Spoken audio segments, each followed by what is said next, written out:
What's good, everybody? I just want to let you guys know that there is a little bit of noise in the background. But after I think 20 minutes or 25 minutes, it subsides a lot. So, yeah, let's jump into the sports show. Unofficial referees, baby. Shout out to Anchor one time and Bitch Chat.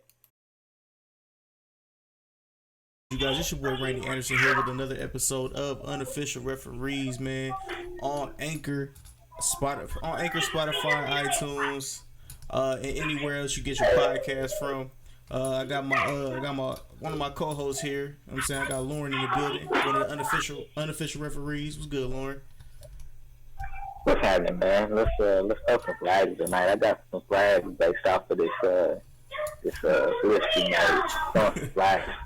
All right, so we'll start off in the NBA. We'll start off in the NBA real quick. All right, so do you believe that Carmelo Anthony deserves a farewell tour? Wow, I can't speak right now. When he's ready for it, absolutely. He's not ready for it though. According to him, he said he's not ready. He said he's got a lot more to offer the league. He's not. This is not his last year, so does he deserve a farewell tour? Man.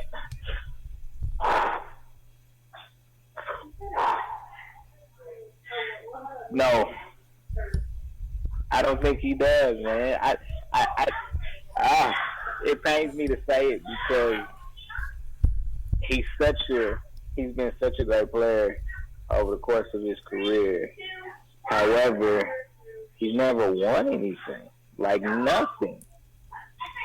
I mean, when you think like what he went to one NBA Finals, what was it, year 2 or 3 in the league? 2. And so I guess, I mean, I don't think you get a farewell tour for being a great scorer. I mean, that's essentially the category that you put Carmelo in. Carmelo is one of the greatest scorers that we've ever had, but he's never won anything, like nothing. And so it's really, really hard to say that he deserves a farewell tour because what are we saying farewell to? Like, one of the greatest scorers in NBA history. Yeah, but normally farewell tours, like you think about like all the farewell tours you can think about. You think about Kareem, you think about D-Wade. Yeah,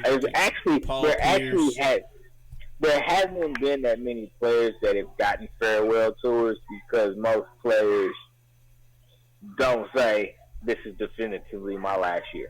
Like, I'm not playing after this. That's true. So it's really hard to do that. Like, we look at, again, D-Wade, Dirk, you know what I'm saying? You know, players that said, after this, I'm done, y'all. I'm not going to play any more basketball. My career will be officially over. Yeah, and so, in essence, so that would be part of it for me, is that he said he's not done. That came from the horse's mouth. He said, I'm not 1 year and that's it.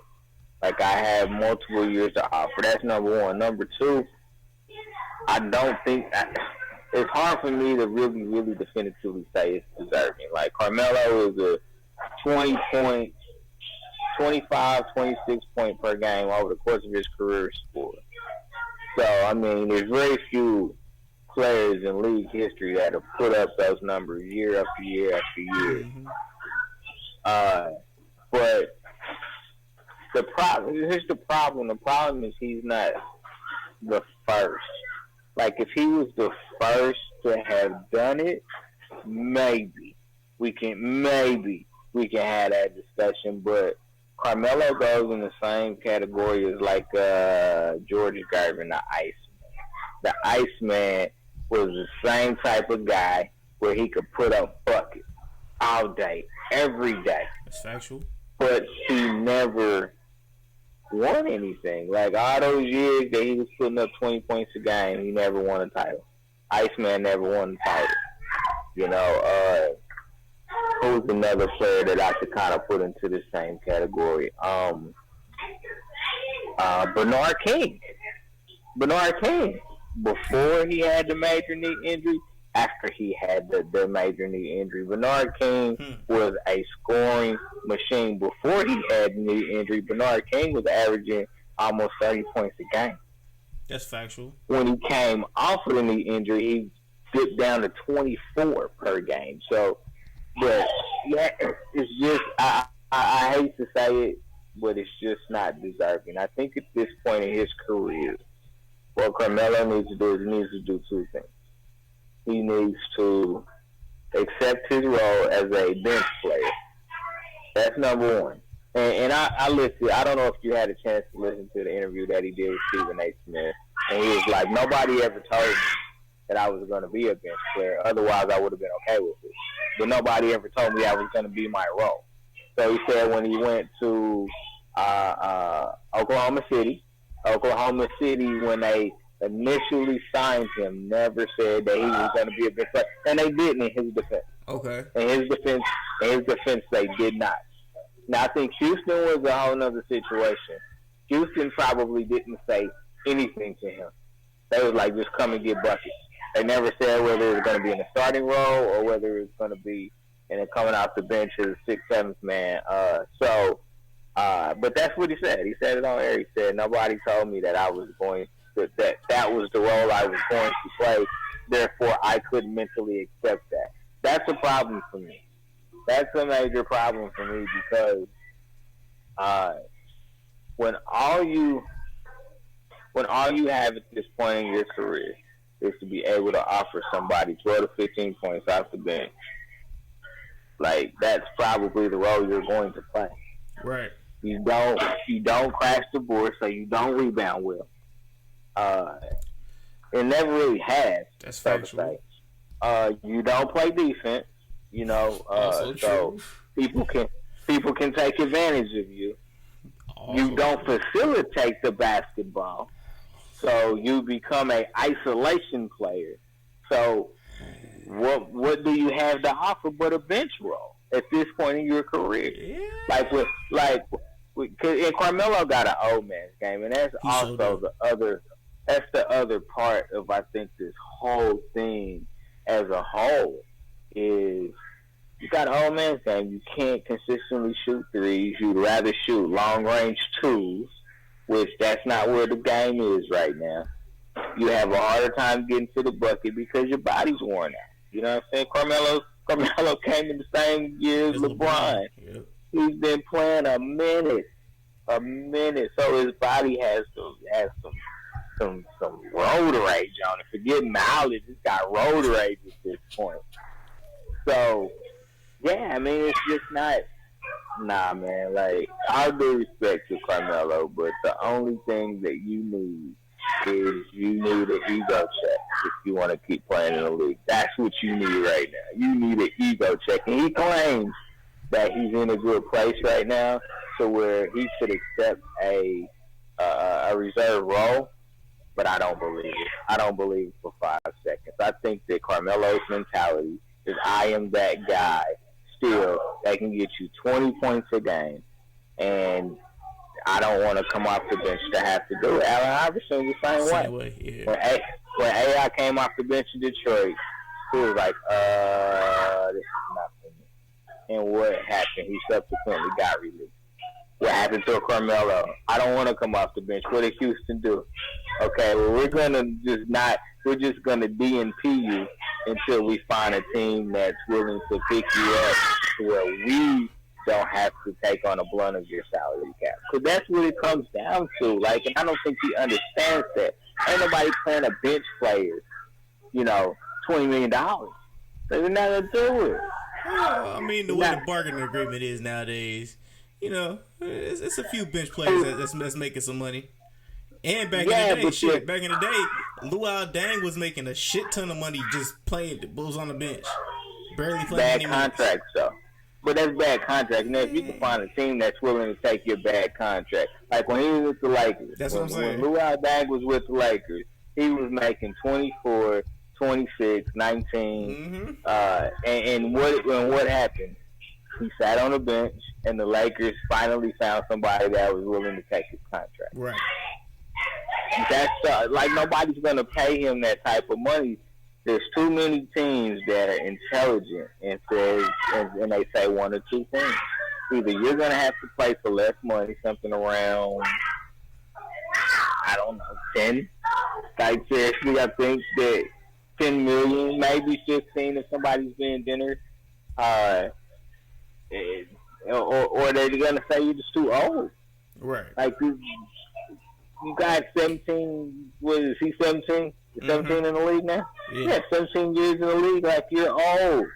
Like if we're gonna pay that kind of money, we're gonna pay it to somebody that's younger, that has fresher legs, that we can mold into the type of player that we want, not somebody that comes as a certain type of player.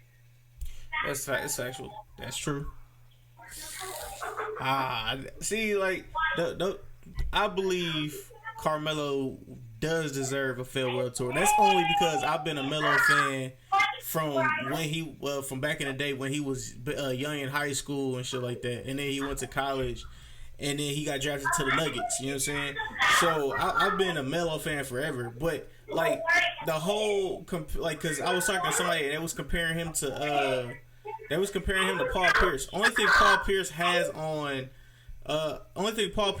him is a ring or 2 rings. That's it. Everything else, Melo has Paul Pierce in a landslide.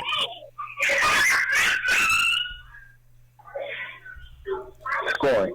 That's how I'm gonna give him in the long run. It's scoring.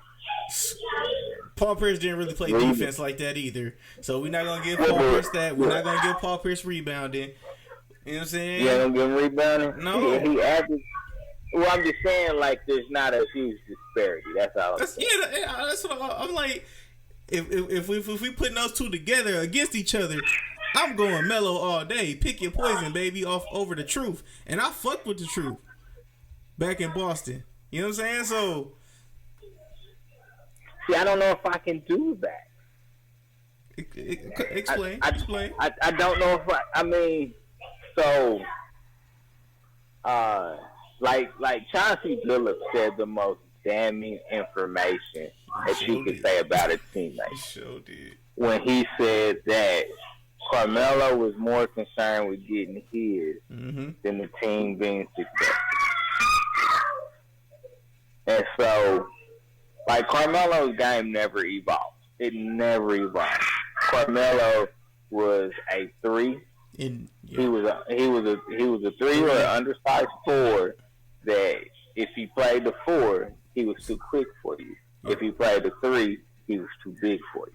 Right. Like that was his claim. That was his claim to fame. And like I said, he could score from anywhere on the court, except for 3-point, but anywhere within the circle, consistently. I'm not gonna say he couldn't make a 3, but consistently, inside of that circle, he was deadly. Yep.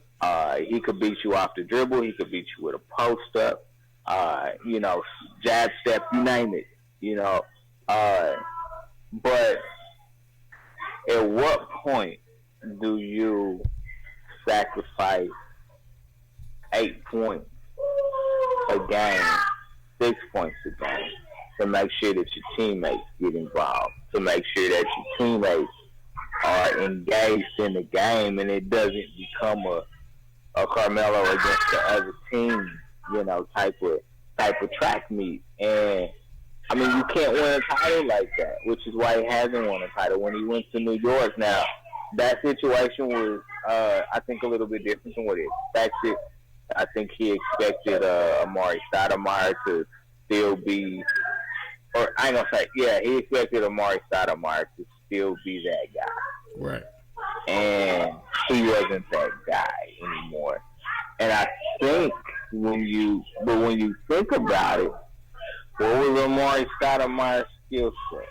Rolling to the basket, pick and roll.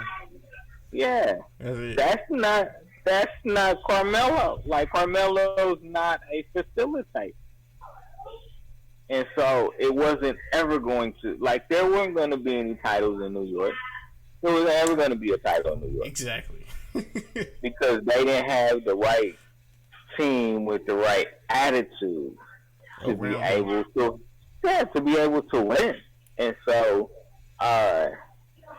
when you look at Paul Pierce was like, if I got to sacrifice to get 2 more superstars to come to my team, I'll make that sacrifice.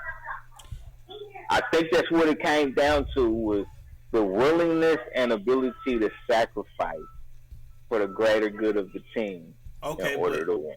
Okay, I will definitely give you that point. I'll definitely give you that point.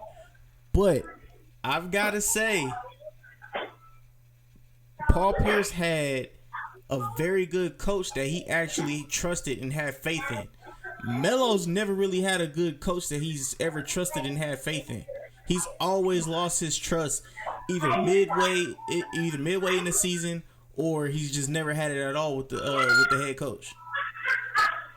Yeah, but I see some of that because I think the coach twice was the same guy, which is Mike D'Antoni. But in Denver, I have to be like it was him. He had one of the winningest coaches. Factual. Yeah, he had one. No, let me backtrack a little bit. Was George Karl there yet? George Karl was not there. No. Okay. So let me back off that statement. So maybe you do have a valid point there as far as not having a solid coach. We know D'Antoni was trash. Right. Still is trash. Mike Woodson is probably not a head coach. He's probably a great assistant coach. Houston, he was with Mike D'Antoni. Oklahoma City with Billy Donovan. I don't know who he had. George Karl was there for 2 or 3 years before he left. Okay. So yeah, I mean, I guess I look at that Denver team, man, and I'm like, they underachieved. I feel like that's factual. I feel like that team underachieved. Like I said, they never made it out of the Western Conference. They went to the Western Conference Finals, but never made it out of it. I feel like the team underachieved. Some of that does come down to coaching. I'm not even going to front like it doesn't. Some of that comes down to coaching, maximizing the best out of each individual player to try to win the title. But as a leader, I think sometimes you on the court have to be that coach on the basketball court while the game is going on. I mean, when you think about Chicago Bulls, you talk about Michael Jordan. And you talk about the Miami Heat. You talk about Dwayne Wade. You talk about LeBron James, whether it's, Miami, New York, Cleveland. You talk about the Lakers. I mean, guys, it's Larry Bird. Or not the Lakers, but the Celtics. You talk Larry Bird. You talking Robert Parrish. OC. Yeah. You know what I'm saying? You talk to the Lakers. You talk about Magic, Kareem, Kobe, like leaders. Like true leaders, not just bucket getters. Those guys can get buckets with the best of them. Factual. With the best of them. But understanding that sports is any sport that you play is a team sport. You can't win a title without other players. Right. It just doesn't happen.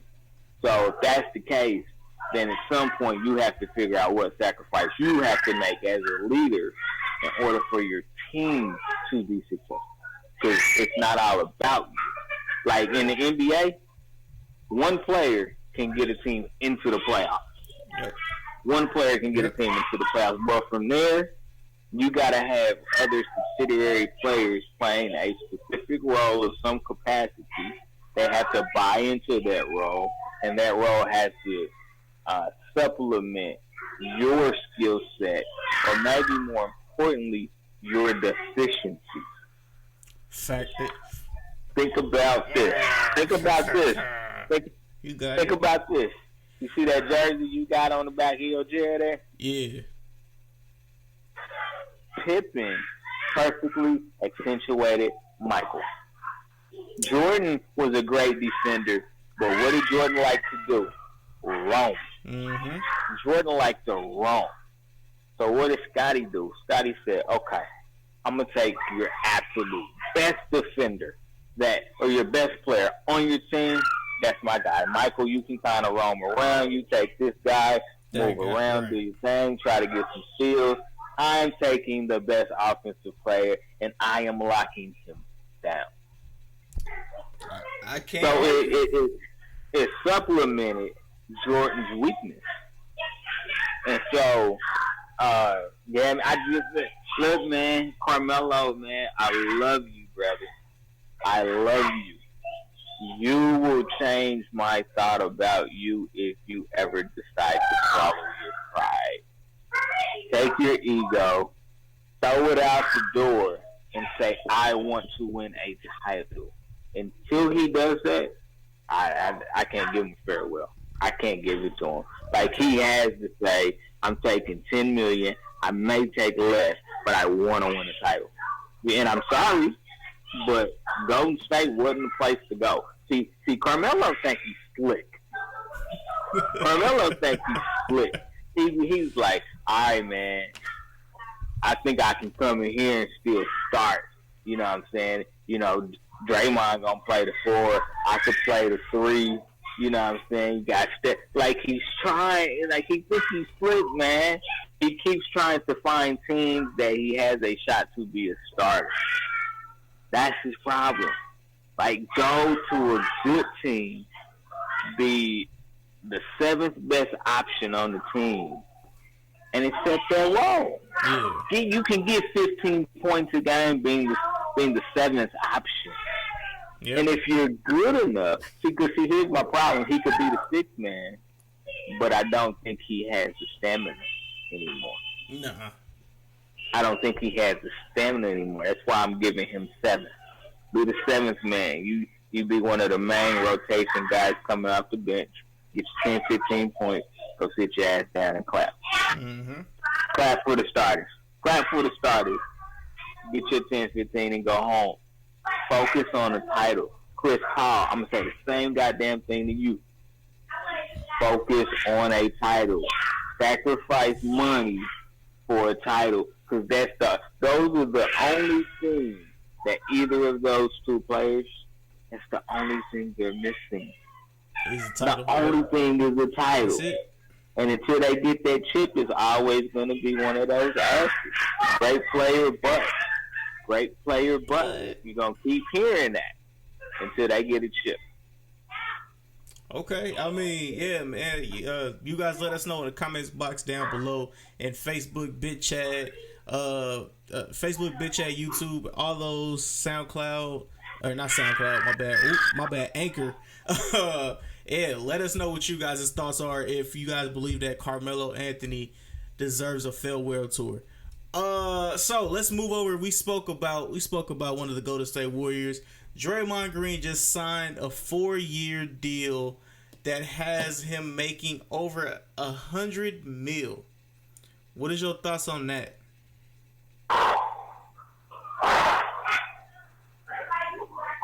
I'm trying to pull up the details real quick. But yeah, man. Hey, man, look. Shout out to Day Day. Shout out to Day Day. Because this is like this was a great contract for both sides. Because I truly, firmly believe that if Draymond Green hits the open market, that he's not getting 25. Ooh. I don't think he gets 25 on the open market. I don't. I think a team would try to give him 20, maybe. But here's okay. So Draymond Green is the perfect example of a jack of all trades being a bad thing. Ooh. He's the perfect example of a jack of all trades being a bad thing. Yeah, because he's not a great scorer, right? He's not an elite rebounder. That's facts. So I mean, you could say he's a great facilitator for a guy his size. So he's probably averaging 5 assists a game. He has a great IQ. Yeah, but I don't think on the open market he would have got 25. I don't.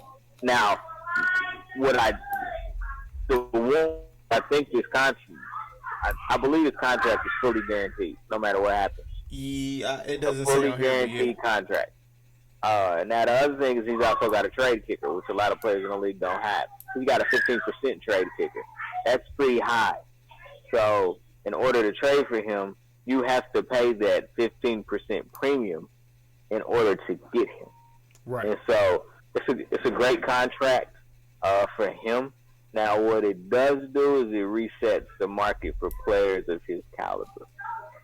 It does reset the market in not an attractive way. Ooh. Because some of those guys are probably looking like, hey, man, you know, you could have waited.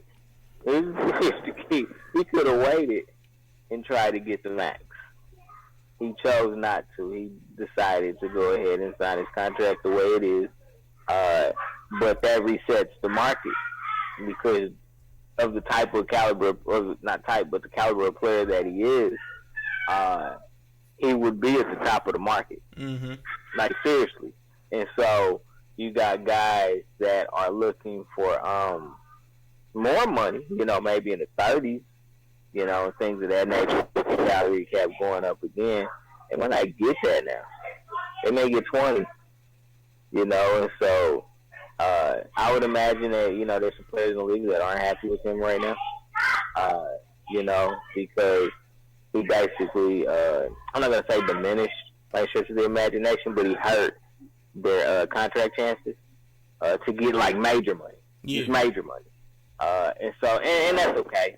I think it benefited the Warriors, and I think it benefited Rich Paul. Draymond. That boy is good, ain't he? He getting everybody. He getting every. You know what he's doing? I'll tell you what he's doing. And I want and I want people to understand this. He's getting his players what they want. He's getting them what they want. He got 80 said, I only want to be a Laker. Mm-hmm. He made sure he was a Laker. Day was like, hey, man, look, I want to stay with the Warriors. I want to stay with the Warriors. They did fuck over one of the Marcus brothers, though. The Marquise, I think it was Marquise or Marcus. They fucked over. Yeah. But you know what, though? I think that Draymond Green looked at that, which is why he made the move that he made. Because I'm not going to say that he's on the same, I'm going to say it. He's probably on the same level as the Morris brother. Similar player, you know what I'm saying? They average anywhere from 10 to 12 a game. You know, get you about 6 to 7 boards, get you about 4 or 5 assists. Yeah. Similar type of player. You know, when you look at statistics. So therefore, he probably looked at that like, well, if he didn't get his money, how am I going to get mine? Now, granted, he turned down a bigger offer. I think, and I'm not going to say it was fit, but I mean, if you're an agent, okay, let me. You talk about the Marquise and Marcus brother, right? The Morris brother. Talking about Okay, all right, continue with that. Yeah. So, if you're a player right now, would you want to go to the Knicks? No. I mean, don't get me wrong. You got it. Like, you have 1 to 2 opportunities to maximize your money over the course of your NBA career. You got 1 or 2 opportunities to do that. So if you look at it from just simply a money perspective, absolutely, he got screwed. But then the problem was, here's where the problem came into play. The problem came into play where, and if you were Rich Paul, got played a little bit. He got played a little bit. He tried to outwit smart executives because he was trying to get into a bidding war to get him to the right place. Because the original location was the Clippers, correct? Yes, yes.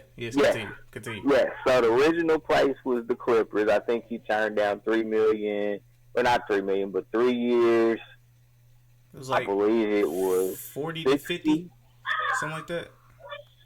$48 million. 3 years, $48 million. I think that's what the contract was for. And then he turned it down because he said you can get more money. That's essentially what he said. He said you can get more money. And so I have a different story, but yeah, continue. He trusted his agent. Now I think that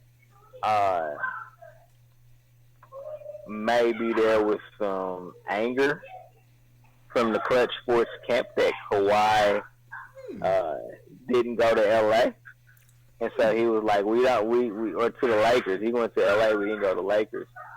So maybe there was some F them dudes on the South Side.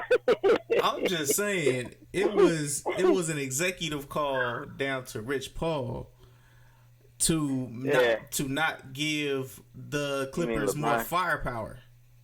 You mean LeBron? Yep. I mean, yeah, Chris. I'm sorry. Yeah, you're right. You're right. You right. You're right.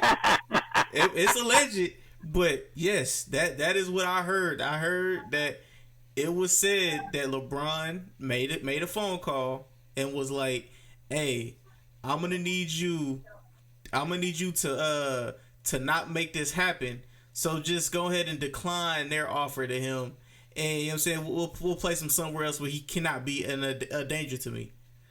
So right. I'm just saying. Right. Well, cause Marcus Morris does. It's Marcus. We ain't talking with. That's the one that we talking about. Yeah, not Marquise. I mean, he plays LeBron tough. Very well. He plays LeBron tough. So yeah. It was a not so great move. But back to Day, man. Day deserves this. And I think he's the type of guy that understands who he is as a player. Right. Like I think that's extremely important. Because what do we do all the time, man? Like everybody's great. Everybody should get a trophy, right? Yep. Draymond knows that his success is connected to Steph and Clay. Yep. He knows that. And so I applaud the three of them. I don't agree with it, but I applaud the three of them for being loyal to each other. Because this is not about the Warriors. This is about the three of them. They said we came and we started winning together. We'll do it until we can't do it anymore. Right. Essentially. I mean, Draymond's got some work to do. You know, he's got to get back in shape. He's got to get himself healthy. He definitely needs to go into the gym, work on something. You know, I don't know if that's going to be a 3-point shot. I don't know if it's a more consistent three or if he goes to the gym and begins to develop a post game. I think that would be more suited for him to be able to play down low and facilitate from down low. Mm-hmm. So he's got some work to do. But, you know, I'm sure he wanted to stay with the Warriors. They've all got chips on their shoulders. I mean, you heard what Clay said the other day. He was like, "Y'all stupid. I'm coming back better than I was before I got hurt. Like, y'all stupid if y'all counting us out." Right. They all have that same attitude. Like, I can't believe y'all counting us out. Like, we did this before Kevin Durant came. So I don't know what y'all talking about. Now, let me be 100% honest, though. I was about to say, that brings us to our next topic. Okay. Go ahead. All right, so our next topic is the Warriors dynasty over? Now continue what you were saying. It's over. I believe so too. And here's the thing. So, yes, you had the big three. You had Draymond, you had Clay, you had Steph. Right. But you had Andre Iguodala. Yep. Iguodala. That was still killing the game when they was winning titles. Matter of fact, if I recall, Iggy won an MVP. Mm-hmm. You had Sean Livingston playing at a high level. Yep. As a backup point guard. You had better bigs, I believe, than you do now. Yeah. I believe that you had. They had Bogut one of those years. They had a healthy. They had a healthy Bogut. Yeah. Yeah. So there's different auxiliary pieces that I think is what really put them over the top. Because when you think about it, Cleveland did beat them. Mm-hmm. Cleveland did beat them, and you have to ask the question of, had Kyrie and Kevin Love not went down the first time they played them in the finals, would they have even had an opportunity to start that dynasty? Ooh. And if you want to carry it one step further, they won 2 titles without KD, right? But KD really made them unbeatable. More score KD power. made them, he gave them that dagger guy. Like, Steph is not a dagger guy. Steph is going to get you points during the game, but when the game is on the line, he's not that guy. Like LeBron. Like, my bad. They had to outscore you. Literally. They had to outscore you. And I don't want to disrespect them, because at one point, I think that season, the first 2 titles that they won, they were top 10, top 5 actually, both offensively and defensively. Yeah. So I don't want to be disrespectful to them by any stretch of the imagination, but I do wonder if there would have ever been a dynasty had both Cavaliers not got hurt. Maybe they could have got away with no Kevin Love, but asking LeBron to beat all 3 of them, he wasn't going to do it.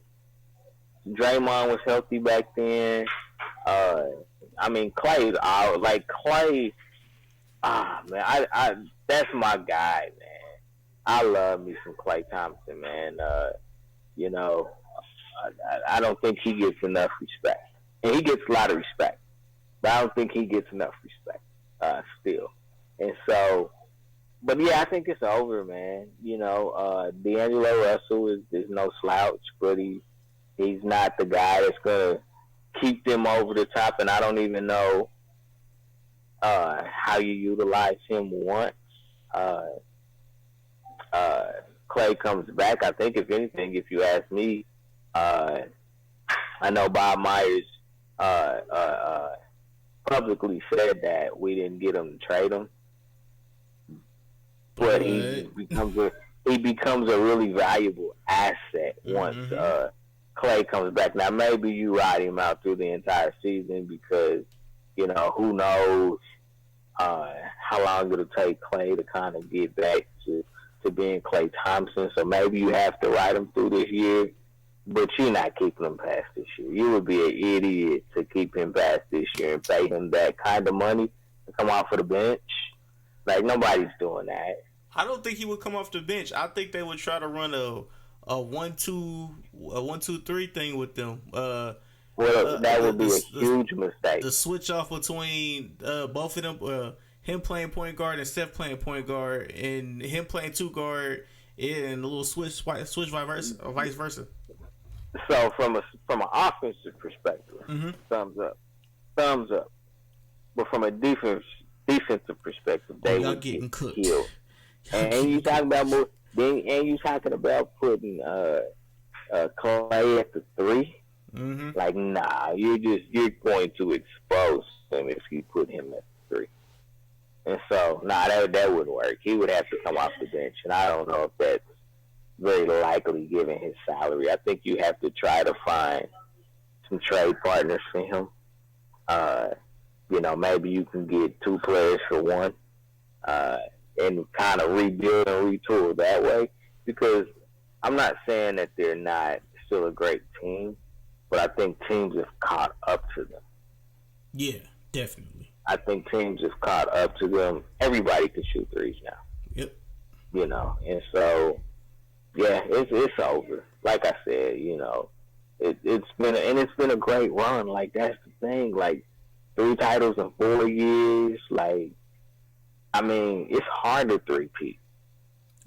It's hard to three-peat in the league.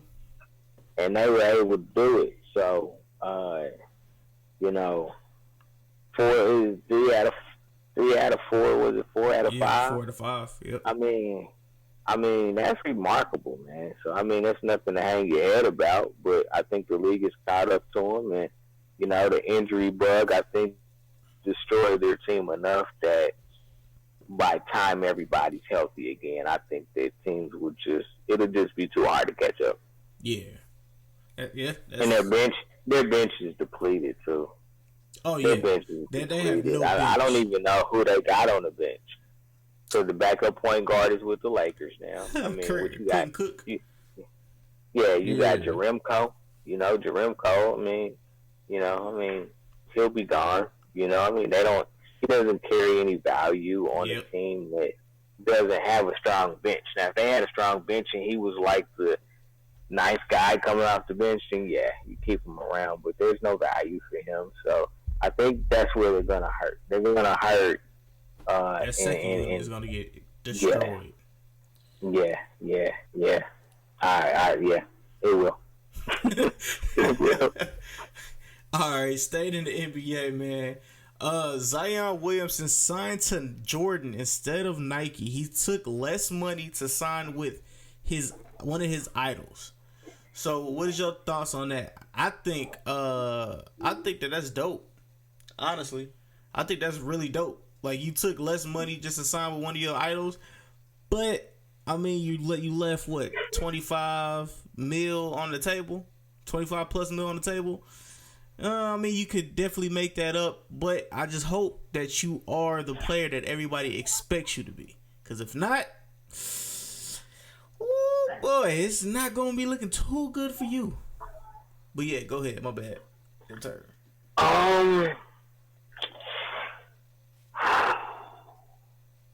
So the Jordan brand is a part of Nike.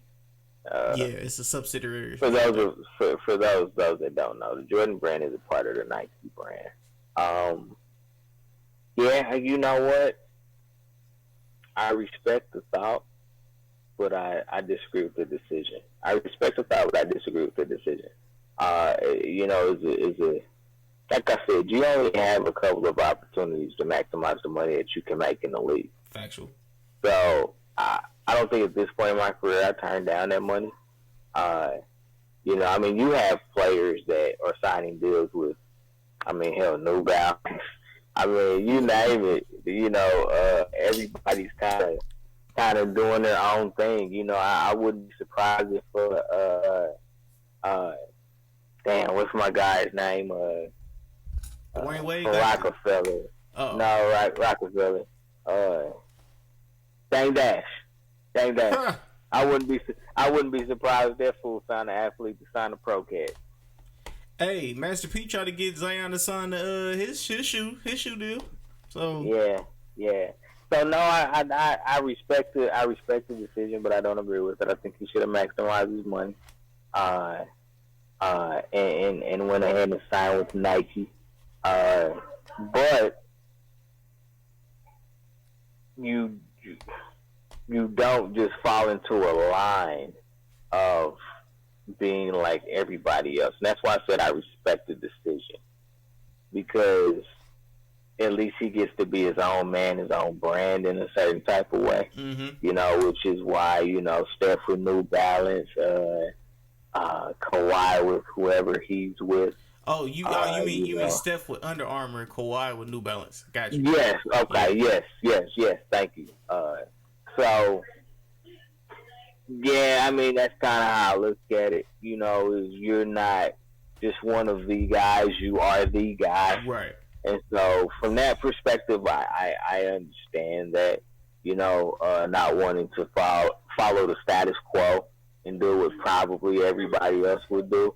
But, man, he's leaving some money on the table, especially since the rookie deals aren't what they used to be. Like, you have to get to your second contract now to get the big dollars. And so, maybe after I get to my second contract, maybe I could take a step back, you know, because Jordan would take him regardless. I mean, let's be honest. Jordan Brand would take him at any point in his career unless he just bottoms out. Yeah. So, like I said, I respect the decision. I respect the thought process, but I disagree with the decision. Yeah, I can definitely see where you're coming from. All right, man. So let's move over to the NFL real quick, man. So let's talk about what is your thoughts on Michael Thomas signing a $100 million deal with the New Orleans Saints? Yeah, I think they did. They needed to do that because he is their number one receiver. And you need that deep threat and that big man to go up and catch the ball with Alex Kamara, because Alex Kamara is going to be getting his contract. His contract is coming up pretty soon too, so you're going to have to pay him. And Drew Brees loves the both of those guys, so you have to keep Drew Brees happy. And you needed to make that move. So, what is your thoughts, man? Man, I love it, man. Everything about it, and I'm gonna tell you who should really love it is Julio Jones. Oh yeah. Because Julio Jones getting ready to get broke. Julio Jones will be the highest paid receiver in the NFL. Factual. Very, very soon. But yeah, no. Again, in the NFL more than the NBA, get your money. Like, get your money. Yes. Because they will chew you up and spit you out. No guaranteed contracts, baby, over there. So, yeah, I love the deal. I think he's a great, great talent. My hope, I don't have a hope, because he's not going to get faster. He's not likely to get stronger. Mm-hmm. He just needs to stay efficient in what he's doing. What a lot of people probably don't know, if you don't follow football or you're not a football statistician, is that Michael Thomas has the most catches of any player in the first 3 years of his career. Yep. Any player. Like, understand that. We talking Jerry Rice. Now, I'm not saying he's going to have a Jerry Rice career, but we talking about Jerry Rice, we're talking about Randy Moss, we're talking about Chris Carter. You know, you go down the list, and he's got the most catches of anybody in the first 3 years of his career. Now, we can say the same thing about Julio, which is exactly where he and his agent need to go. I have the most catches of anybody over the last 7 years. Yeah. So give me my money, too. You know, so great contract, great guy, great organization. They got this one right. My only concern, if there's one concern, is that football is a 53-man roster sport, and 3 players aren't going to win you a title. And so, is there enough money to go around? Yeah. Because Breeze got his money. Mm-hmm. He got his money. I think he signed for 30 million. $30 million a year. You get ready to have to pay Kamar. Yep. And so, here's another team that needs to look at this, and that's the Dallas Cowboys. We spoke about it last week, but yeah, let's go continue this. That's the Dallas Cowboys. Look at this situation, and if New Orleans can pull it off, so New Orleans is a small market team. Yep. Like, a lot of people forget that, but New Orleans is a small market team. If New Orleans can do it, Dallas can do it. Okay. Pay Zeke, pay Dak if you must. Not worth it, but pay him if you must. And then, see, here's my problem with Dallas. Okay, Zeke is the hardest soul in your team. No questions asked. We're not even gonna debate that. There is no debate. Zeke is the heart and soul in your team. That's facts. Okay? Yep. Dak Prescott, and I know people don't want to hear this. They love the Cowboys. They love Dak. He's replaceable, man. He's replaceable. Now, I'm not saying that he's a scrub. I don't want that to be. I don't want that to be misconstrued. Yes, that's a great example. Honestly, like truthfully, like there's a lot of players that everybody tries to put in Alex Smith, but it's disrespectful to Alex. But Dak is probably Alex Smith. Mm-hmm. Like he's not a scrub. He can lead a team and he's going to win, but he's not that guy. Yeah, he's not that guy. Here's what I'm doing for Dak. If I'm Jerry Jones, I'm like, Dak, look, we gotta pay some players. You're a great quarterback. Right now, we want to give you $25 million a year. I think that's fair. I think 25 is a fair number. I think anything over 25, and I don't think it's a good deal. I don't think that you can give Zach. I don't think you can give Zach a quarterback money. I don't think you can do it. Even though he's a winner. Yeah, he's a winner. I was about to say, yeah, even though Dak is literally one of their best quarterbacks in the last 6 years. I mean, that's on Dallas. That's on Dallas. And Coop, I'm gonna be honest with you. I'm franchising Coop.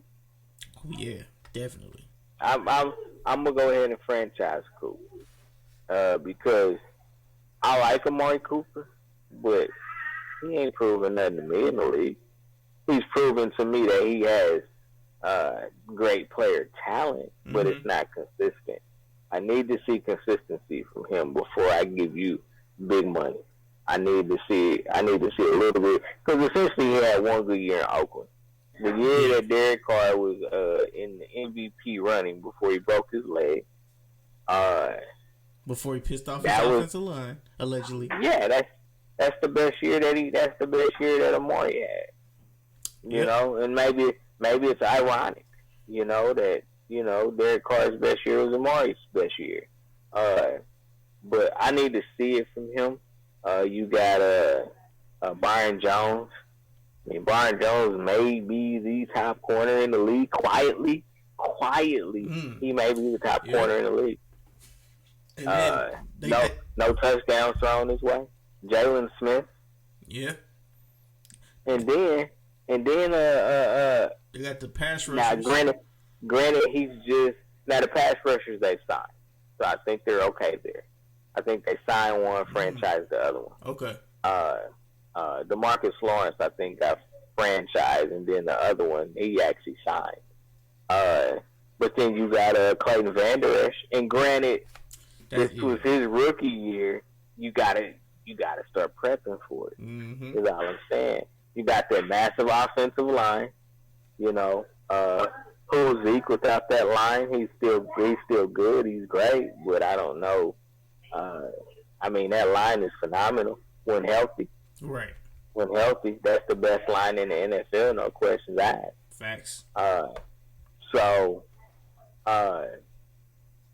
Dallas needs to look in New Orleans and see if they can mirror that in some capacity. Now, I'm not saying it's because again, Zach, I keep calling him Zach. Dak is no Drew Brees. He's no Drew Brees. Amari Cooper is no Michael Thomas. And Kamara is just a different type of player. I'm not going to say he's no Zeke, because no, he's not Zeke Elliott, but he's a better receiver out of the backfield. He's a better blocker. He's just a solid runner. And so he's giving you three different things to work with. So, I mean, you know, he's up there. Is a top tier running back. I guess is what I'm trying to say. His Kamara is up there. So, yeah, man. I love Thomas signing. Because who the hell was thinking Michael Thomas was going to be the type of receiver he was? Yeah. He came out of Ohio State. There are two receivers that have come out of Ohio State and been as productive. Michael Thomas. The other one is Chris Carter. Do you know that Chris Carter, I don't believe, I think Chris Carter got drafted in like the 6th or 7th round. Really? Yeah, Hall of Fame Chris Carter. You know what? I'm going to have to Google it because I don't think Chris Carter got drafted. I don't think he got drafted. I think Philly picked him up as a non-drafted free agent. A lot of people know he played for Philly. Yeah. Yeah, he played for Philly before he went to Minnesota. And actually, he had a drinking problem. And Philly cut him. Really? Mm-hmm. And then he went to Minnesota, got with Denny Green, you know, rest in heaven, Denny. And that's when his career took off. He got under somebody that can mentor him, and then his career took off. Yeah. But those are the only two Ohio State players that have had the level of production. I'm not saying that you haven't had, you know, receivers that have been productive. I mean, I think Ted Ginn is from Ohio State, you know. So, but yeah, to that level of production, only those two. And so, yeah, paid him, man. And they paid him handsomely. Great signing bonus. I think his signing bonus was 65% of his salary, I believe. Okay. Right around there. And the signing bonus is guaranteed. Like, that's where you want to get your money at in the NFL. Is you want the signing bonus. Mm-hmm. Because before they changed the rookie wage level, that's where rookies were getting money. Where they were getting, bonuses, you know. Yeah. So, I'm all for it, man. I love me some Michael Thomas, man. Let me go ahead and flex on him again. Flex on one time. You know what I'm saying? So I love Michael Thomas, great receiver. Julio Jones, you need to tweet him, text him, whatever, and call him and be like, brother, thank you, because I'm getting ready to go laugh all the way to the bank. Now, not to be outdone by Odell, because Odell did have a pretty. He did have a pretty solid contract as well with the Giants, so I think he deserves a little credit. It's great to see players defining their markets. Mm-hmm. I think that's great to see. You know, so kudos to the player, kudos to the agents that represent the players. I'm loving seeing these players set the bar for their position. We'll see what happens with Melvin Gordon. Ooh, he coming to Kansas City. That would be amazing. Yeah, those are the final dominoes that need to fall before the draft. At least for me for the draft. But yeah, so now, with us talking about Julio Jones, and he will get a big payday. Now, do you think that will encourage Odell Beckham and Antonio Brown, especially Antonio Brown, for his next paycheck to be like, hey, I'm quote unquote the best wide receiver in the NFL. I should be getting paid more than Julio Jones and Michael Thompson and Odell Beckham. And then we haven't even talked about Hopkins yet. So we're prove it. Prove it. Antonio Brown, prove it to me. I think if you can put up the same numbers that you, not the same, but similar numbers that you put up in Pittsburgh with a quarterback that's not as good as Ben Roethlisberger. You wanted to say subpar so bad. Yeah, I did. I did, but I feel like it's disrespectful because he hasn't had a chance either to be successful. In our truthfulness, David Carr hasn't had a good opportunity. He changed the offense every year that he's been in the league so far. But if he can put up the same numbers, then absolutely. But I mean, he's not. He's hurt. He got a foot injury. Mm-hmm. So there's questions on whether or not he's going to even start the season.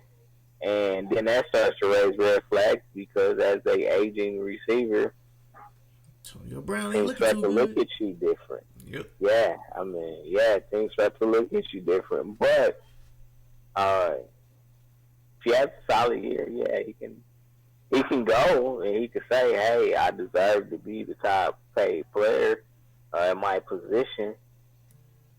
I don't know how Gruden's gonna feel about that though.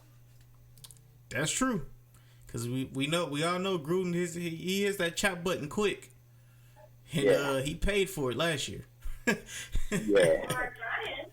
And as far as Odell, I don't know. With Odell, I think Odell, to me, and this is just me personally, he and Antonio kind of fall in the same category as great talents but not great leaders. You know, hard workers, but not great leaders. And I think if you want to be paid as best player at your position, you have to be a great leader on top of being a great player. Right. And so I personally don't believe that they deserve to be paid like that.